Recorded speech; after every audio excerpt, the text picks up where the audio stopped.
Back in the Commons and finally in control. Boris Johnson won the election by convincing enough people, including traditional Labour voters, that he'd get Brexit done. On Tuesday, before Parliament reconvened, he chaired a meeting of his new cabinet. It looks much like the last one, but Parliament certainly doesn't.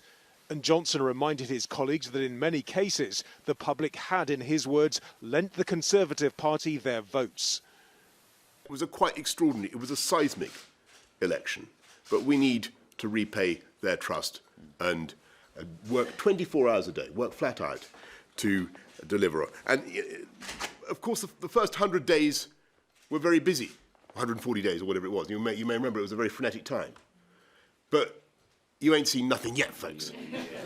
On Friday, after the Queen's speech, when the monarch outlines Johnson's legislative agenda, the new Parliament will vote for the first time on the Brexit bill. The government's now amending it to ensure the Brexit transition period won't go beyond the end of 2020. Between now and then, the opposition will try to make sure Johnson keeps his promises in areas like protecting workers' rights. The Prime Minister in the campaign made many promises and therefore has tremendous responsibilities to live up to.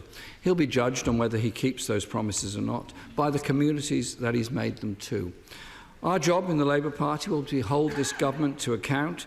After all the deadlock, the United Kingdom now has a Prime Minister who can get his legislative programme through Parliament.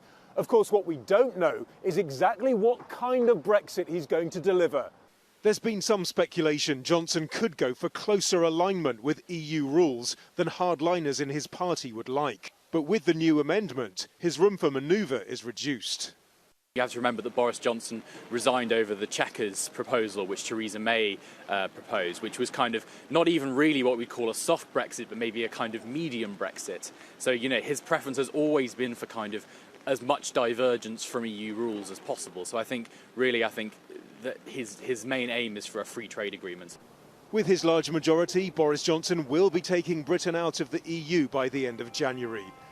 The bigger challenge, as he's admitted, will be healing a divided nation. Nadim, Aljazeera, London.